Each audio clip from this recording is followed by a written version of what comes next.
If you'd like to follow along this morning, I'll be reading Acts chapter 16, verses 10 through 17. And when Paul had seen the vision immediately, we sought to go into Macedonia, concluding that God had called us to preach the gospel to them.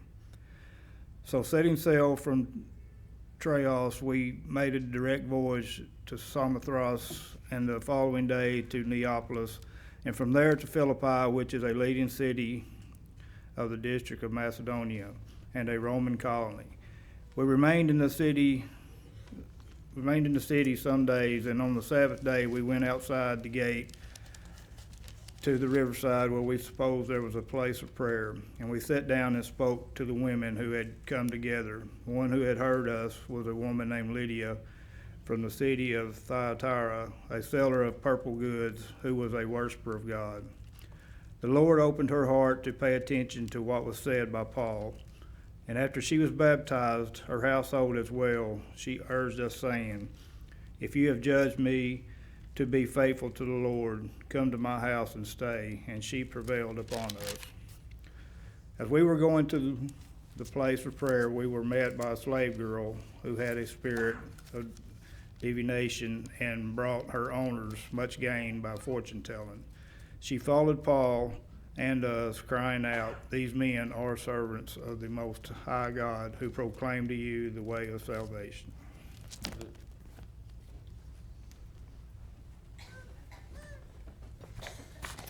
Several years ago, I had a friend, and I used the term loosely. He was somebody I went to church with, and we visited together a lot, and we ate together a few times. But I don't know that we were ever really friends.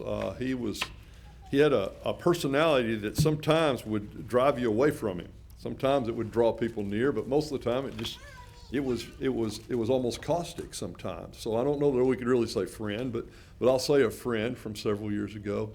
And I'm going to say his name because he's gone now, and I want to give him honor where honor is due. His name was P.R. Watkins, and P.R. had this ability, and I want to share this with you, and that's why I brought this up, because every one of us has this if we're willing to use it.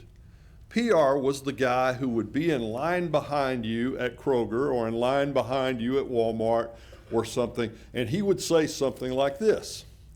Where's Jim at? Jim, where you at? Jim, I don't see him. He was here a little bit ago. Oh, way back there in the back. You're not even, okay. He'd say, "Jim, I noticed you've got all these children with you. Those are beautiful children. Those are wonderful children you have there. And your wife, she's absolutely wonderful and beautiful. I bet the two of you have a great time with your children, don't you? I bet you love your children dearly. Where do they go to Bible school? Well, don't you think they need to know about Jesus? If you'll bring them to our church over at the Downtown Church of Christ, our preacher will teach them about Jesus, and they'll have Bible classes for their age that'll teach them even more about Jesus."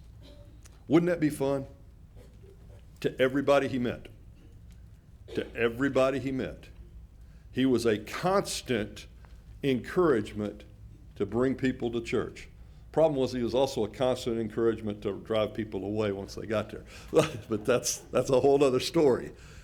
He was the guy, and any of us can do that.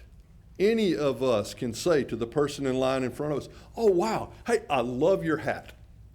Guys, talk to them about their shoes if you want to. Just say hello, "It's good to see you," or something like that. Or if they're with their family, say, "Hey, you've got a good-looking family there. Where do y'all worship at?"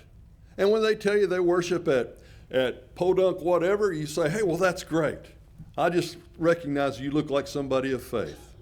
And if they say, "Well, I don't worship anywhere," say, "I'd like to invite you to come and worship with us and hear about Jesus." And you might be surprised when you look out and you see people. He would always finish up like this. He'd say, "My wife and I have been married for more than 50 years. He said, "We always sit kind of most of the way up on the front, over on the left side of the auditorium there when you come in the back doors." He said, and if you'll look, you'll see me there, and you just come sit with me and my wife, and we'll help you watch your kids during church so you don't have to worry about them being an embarrassment." That's the way he would finish. And you would be surprised the number of people almost every week he would have some new member or some new visitor there And some of them became members of our congregation because of the ministry of this man. So I give credit where credit is due.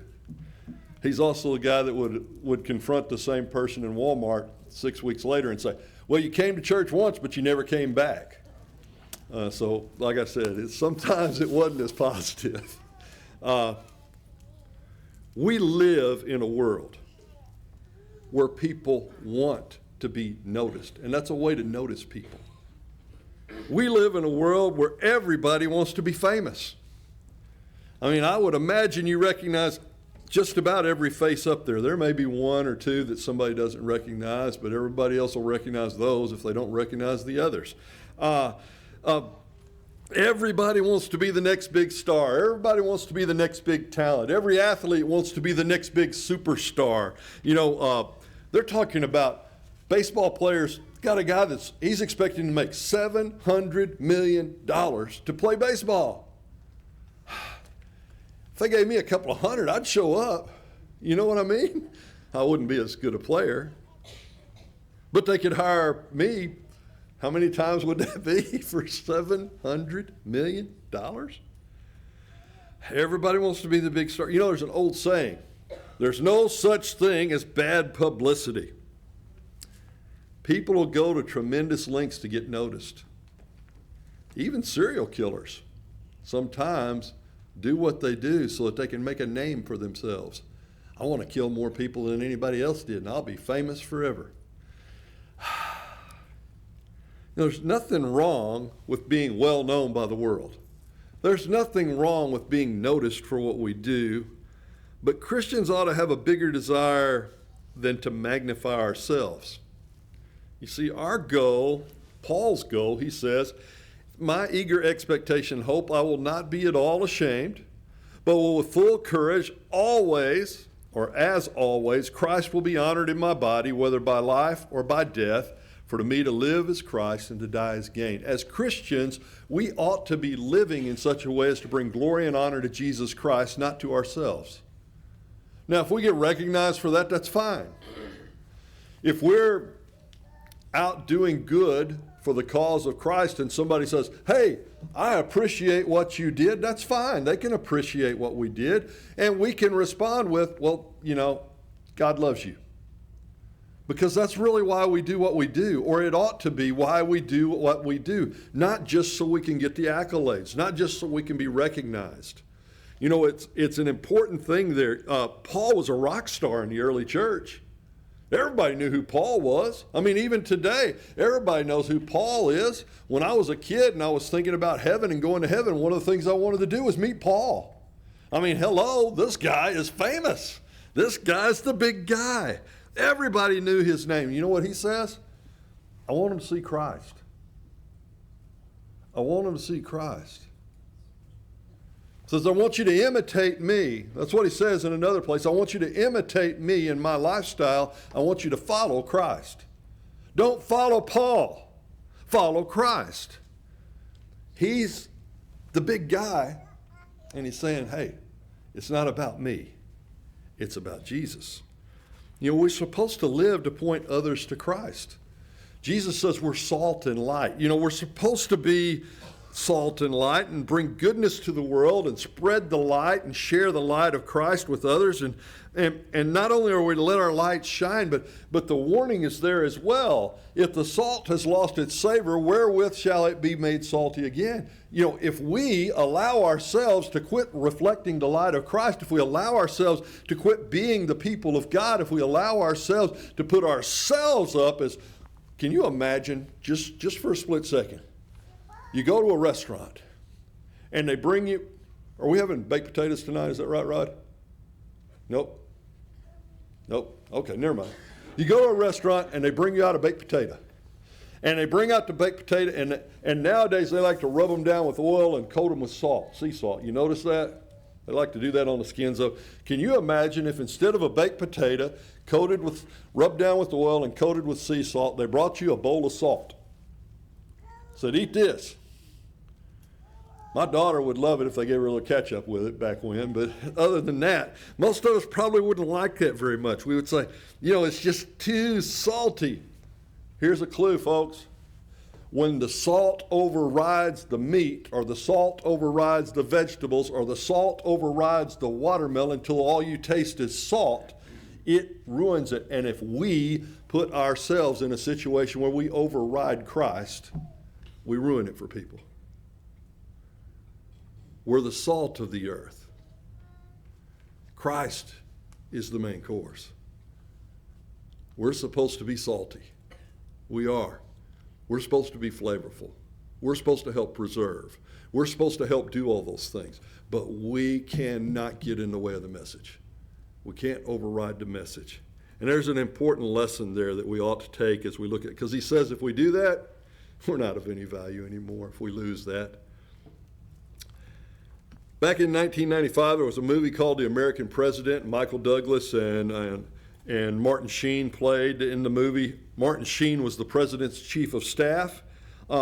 They'd been friends for years, according to the movie's plot, for many, many years. And later on in the movie, they have this really intense scene. And it's really, really, really, really going hard for him, and things are going tough.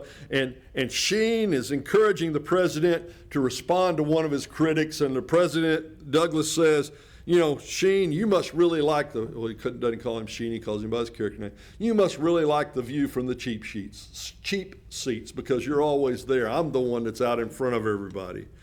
And Martin Sheen responds to him. He says, well, I never ran for president, because if I hadn't supported you to run for president, you'd still be teaching history at the University of Wisconsin. You know, the idea is, I made you what you are. Don't be bigger than you really think you are. And sometimes we think we're bigger than we are. And although Sheen was an unknown, he had made Douglas to be who he was. So this week, as we continue to meet God's people, we're going to look at Luke. And Luke is a guy who's unknown, and yet we know him. We don't know him, and we don't know a lot about him, but we know a lot about him, and we know him. And so how does that work, that we both know and don't know him? And we're going to look at that a little bit as we see that. Paul says, got the wrong text there. Paul says of Luke that he was well known to the church in Corinth.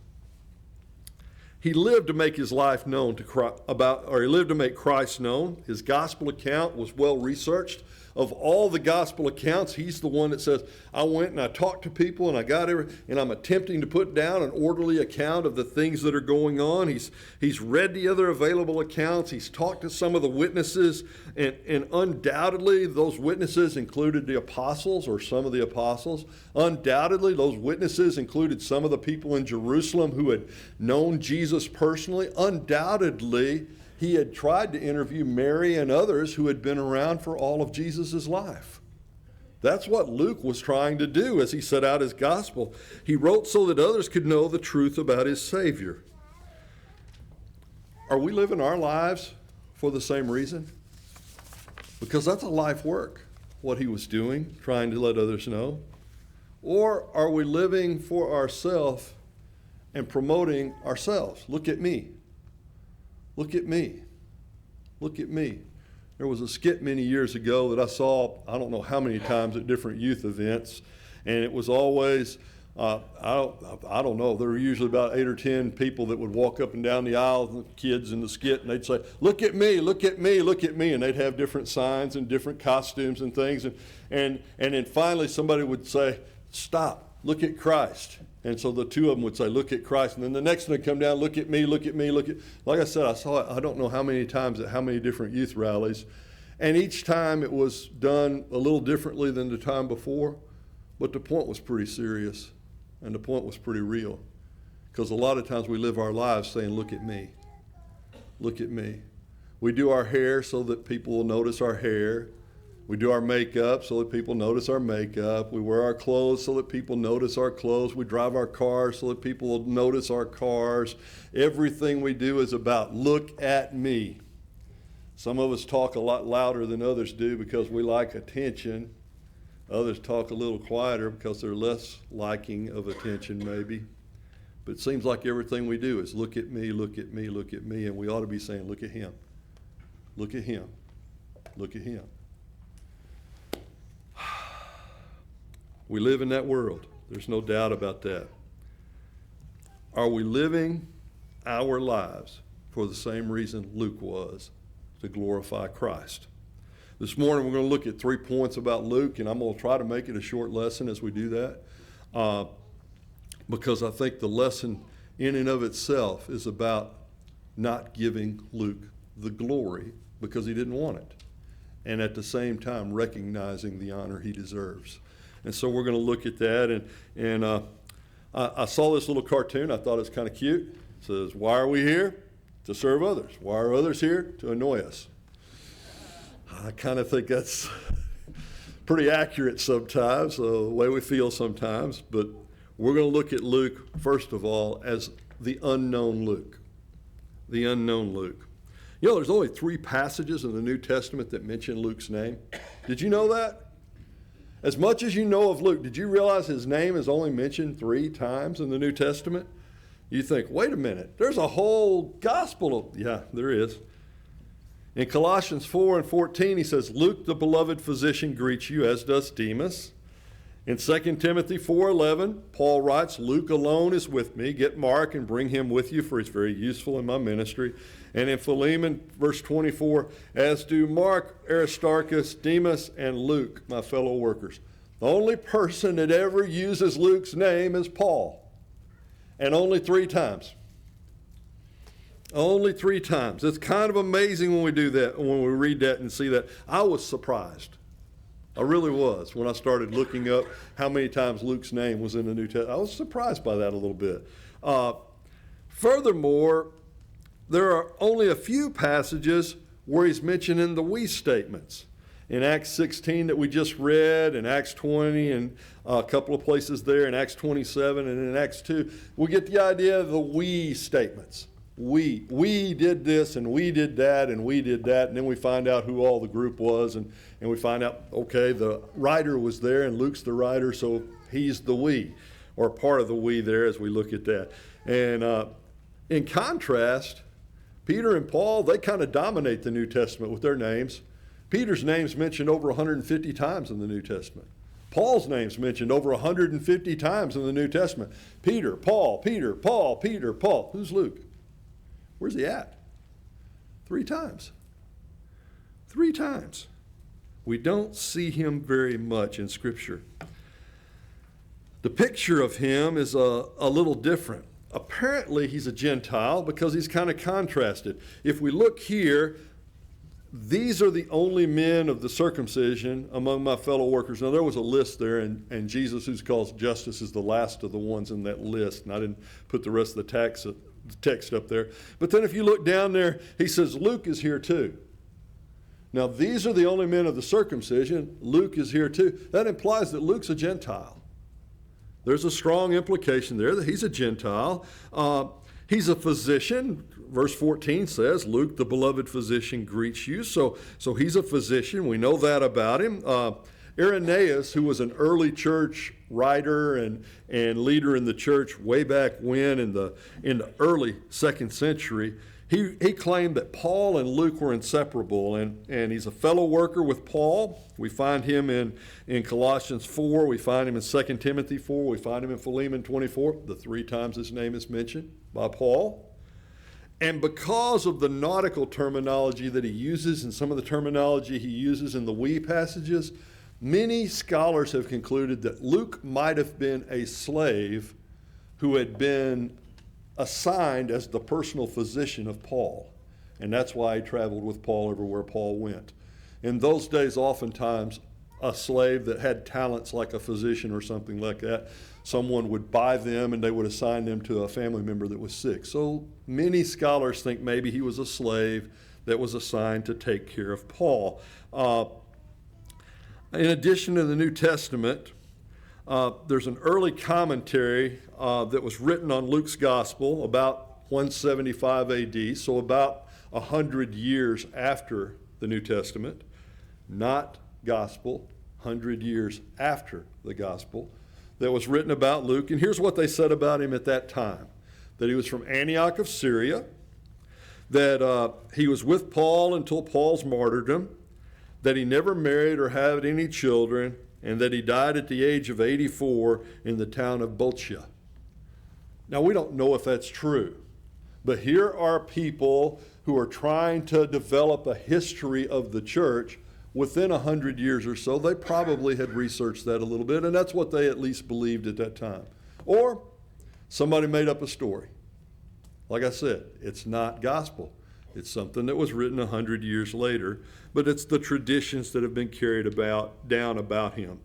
And while that might seem like a good amount of information, in the grand scheme of things, he really remains largely unknown. You know, there's a lot more about Luke that we don't know than there is that we do know. Even if all the extra biblical writings are true, we still don't know much about him. Maybe it's because he was trying to focus the attention of his readers on Christ instead of on himself. Instead of saying, I was, he says, we were. Instead of saying, Luke was traveling with, he says, Paul and his companions. Instead of saying, oh, great Theophilus, I, Luke, am writing to you, as Paul did in some of his letters, he just says, I'm trying to write down an orderly account without even signing his name on it. Maybe that's part of what's going on there. Maybe he's trying to focus the attention away from himself, and maybe that's why he's so unknown. But he's also pretty well known, I would think. He's well known by Paul. Paul again writes, Luke the beloved physician, Luke alone is with me, Mark, Aristarchus, Demas, and Luke, my fellow workers. Paul knew him well and mentioned him in his writings. Otherwise, we wouldn't know what little we do know about him. Mission trips and imprisonments gave him plenty of time to be known by Paul and to be loved by Paul. He loved him and trusted him so much that he probably was with him, because 2 Timothy 4:11 is some of the last words Paul ever wrote. He's about to be martyred, and only Luke is with me. Timothy, I want you to come quick. I want you to bring my scrolls. I want you to bring my coat.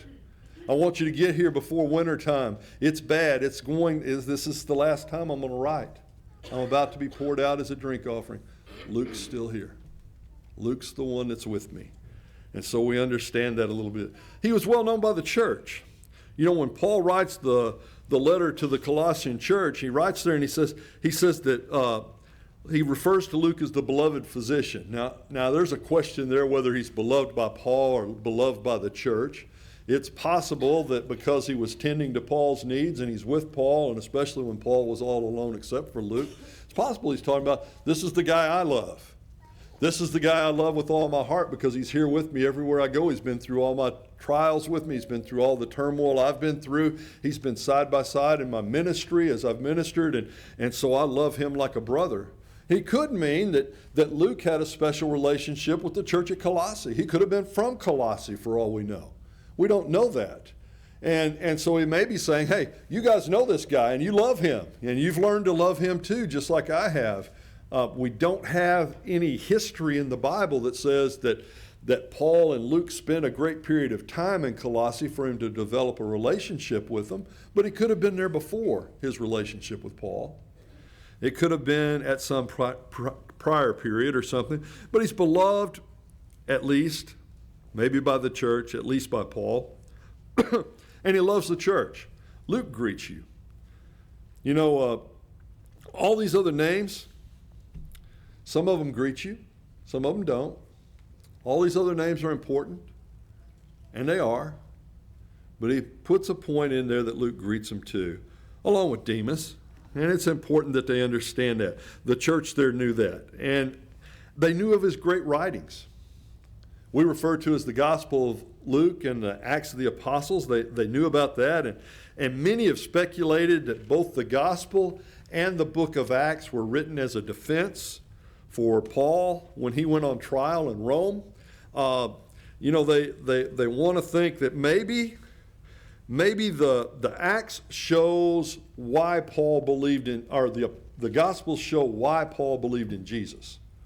This is why Paul believed, and the Acts show what he did in response to his belief, or how he responded to what he believed, and so how he carried out his commission. And they would postulate that Theophilus was a particular person in the Roman, either in the Roman government that was going to hear Paul's case, maybe a judge, or maybe he's Paul's defense counsel and he's going to be defending Paul, and he needed all this documentation to show why Paul wasn't a threat to the empire at all. And maybe that's what it's all for. The other thought about that is that, and I tend to believe that maybe Paul, with his background as a Pharisee of Pharisees, remember that's what he refers to himself as? I think maybe Paul the Pharisee says, hey, Luke, somebody needs to put down an orderly account about the Gospels. We've got all these accounts that kind of jump from point to point to point. We need something to tie it all together for people. We need somebody to write down something about the church and about how it started spreading out, because nobody else is doing that. And so maybe that's what his job was to do that. And I tend to think that maybe Theophilus, friend of God, might have referred to every friend of God that reads the letter to all of us today. But then again, I wasn't there. I can't tell you that for sure because I wasn't there. And he didn't tell me specifically. Whatever his motivation, the Holy Spirit was his guide. I know that. I know that for sure. The church in the 21st century knows Luke pretty well too. You know, we may not know him personally, but there's another sense in which he's well known to us. His writings compose almost 30% of the New Testament. Almost a third of all the words in the New Testament were written by Luke. That's pretty amazing when we look at that. More than any other author in the New Testament. A great portion of our understanding of the life of Jesus comes from Luke's pen. A huge portion of our knowledge of the church comes from Luke's pen. If we were to eliminate Luke's writings from the New Testament, we wouldn't know when to take communion. We wouldn't know how to take communion, probably. We might figure it out from the other writers. At least we would know what they did on the night Jesus was betrayed, but we wouldn't know the New Testament church did it. We wouldn't necessarily understand that baptism is necessary. We would have Jesus' words. He who believes and is baptized will be saved, and everyone else will be condemned. But half the scholars, biblical scholars in the world, say that that part of Mark was never in the original text, and so they would argue that if you took that out, there is no baptism. If you took Luke's writings out, then there's no proof of it. But if you take Luke's writings, there's nobody saved that wasn't baptized. Not one, not ever. That's pretty important, I would think. Luke's pretty important. The New Testament church, we know about Luke. We know him well, although we don't really know him. We just know what he wrote, and we know about him because of what he said. And I think it's important that we understand that. There was a movie in 1977. It's called Jesus of Nazareth. Y'all may remember that movie. I don't know if you do. Some of you are too young, and some of you might be too old to remember the movie. I don't know. But in 1977, there was a movie called Jesus of Nazareth, and it was based, according to the directors, on the Gospel of Luke. Now, having said that, there were a couple of scenes from the Gospel of John that were in there as well, so that's kind of odd when they say it that way, but from the Gospel of Luke, basically, to let people know about Jesus. That was the goal. It was the Jesus movie of the day, trying to let people learn to know or get to know Jesus. Here's the question. How much honor is there really for someone whose greatest goal in life was to point people to Jesus? When you meet Luke in heaven,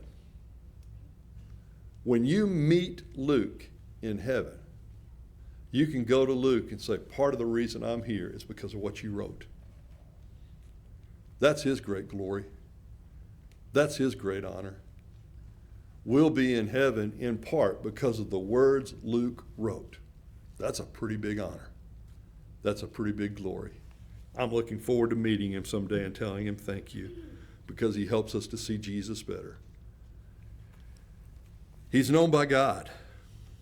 He's known by God. You know, that's pretty amazing when we think about that, that even if nobody else knew who he was, even if we never figured out who he was, God would still know who he was. And ultimately, that's all that really matters, that God used him and respected him enough to let him write a third of the New Testament. There's that Jesus of Nazareth movie. So what do we learn? What do we learn from our study of Luke? You know, if my name was mentioned to most Christians in the world, they'd have no clue who I am. I'd just be another unknown. They wouldn't know. And among the select few that might recognize my name, even a smaller group would really know me. And the same's true for most of the Christians that we know. You know, you start throwing out names of famous preachers and things like that, and some people have heard of them and some people haven't, and some people know who they are. And if you say Marshall Keeble, there's folks that can say, oh, I remember hearing Brother Keeble back at so-and-so. He was famous. He's probably one of the most famous preachers in our brotherhood. But you know what? If you're under 60, you never heard him. You might have heard a cassette tape or a recording or something, but you didn't hear him yourself. And so that's most of us in the world today. We need to understand that. Most of us Christians are relative unknowns in the world. People don't know us for our Christianity necessarily. But at the same time, some are pretty well known. There are some like that. And here's the question. For what are we known? I was sitting in a lecture one time, a lectureship, and I guess I was bored. I don't know. Sometimes I make doodle notes when I'm bored, and sometimes I'm paying attention and they made a good point. And I'll say, oh, he had a good point, and I'll write down a couple of good points that they had. And so I'm not sure which it was because I didn't put a foot. Usually I'll say, he had a good point or whatever. But all of a sudden I start thinking, what do they think of the church? The people outside? Do they think of us as good people? Do they think of us as bad people? Do they think of us as believers? Do they think of us as a cult? Do they even notice that we exist? That's what I wrote down. And I may have gotten my inspiration from something the speaker said, or like I said, I may have just been bored and I was trying to stay awake. I don't know, because I normally make a note where I got that when I come up with it. So I'm going to attribute myself for an original thought. I don't have many of those, so I'll take credit for that. But having said that, I remember one time introducing myself as the preacher of the local Church of Christ, and somebody said, oh, I know you. Y'all are the church that helps people. And I thought, wow, isn't that great? Isn't it great to be known in a community as the church that helps people? Wouldn't that be wonderful if that's how we were known? But wouldn't it be even better if we were known as the church that leads people to Christ? Because isn't that why we help people? Isn't that why we do what we do? Isn't that why we show up on Sunday morning? Isn't that why we read our Bible through the week? Isn't that why we're good to our wives and our children and our husbands and our families and our neighbors and everyone else in the world around us? Because we want them to see Jesus? And wouldn't it be great if we were known as the person or the people who lead people closer to Christ? Wouldn't that be great? The contemporary Christian band Casting Crowns has a song called Nobody. I love it. I love the song. The chorus goes like this: because I'm just a nobody trying to tell everybody all about somebody who saved my soul. Ever since you rescued me, you gave my heart a song to sing. I'm living for the world to see, nobody but Jesus. I'm living for the world to see, nobody but Jesus. Later on in the song he says, so let me go down well, mine's not popping up there. Let me go down, down, down in history as another blood-bought, faithful member of a family. And if they all forget my name, that's fine with me. I'm living for the world to see nobody but Jesus. You know, sometimes we can get in the way of the world seeing Jesus. You can go ahead and take that down now. Charlie, just go ahead and cut that. We live in a world where people are looking for hope. We live in a world where people are worried. They're worried about the economy. They're worried about wars. They're worried about rumors. They're worried about schools. They're worried about shootings in schools. They're worried about, I went to a ball game. You got to go through a metal detector to go to a ball game. You know that? You know why? Because people are worried. They lock the doors at the school. We lock the doors at the building when services start. We leave one door open so folks can get in. But we lock the other doors. Why? Not because we're worried, but because we do have concerns. Doesn't that mean worried? We lock the doors in our houses and our cars. Well, I remember when I was growing up, every other guy had a pickup truck. I was telling GD about this the other day.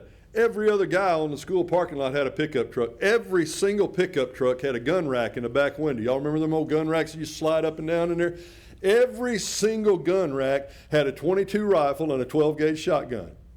Every single one at school, every day. And if somebody got a new gun, all the guys went out between class and they went out there and they played with the new gun and looked at the new gun, and everybody admired the new gun and bragged about it. And they put it back in the truck and off, and everybody went on. The windows were down on the truck, because it was too hot when you came out of school sometimes to get in the truck if you didn't leave the windows down, because a lot of them didn't have air conditioning back then in their trucks.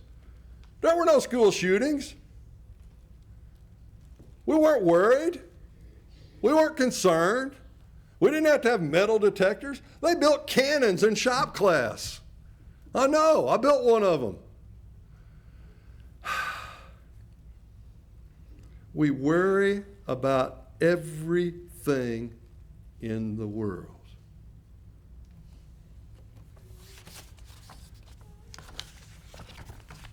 When's the last time we spent that much time worrying about the souls of those people around us?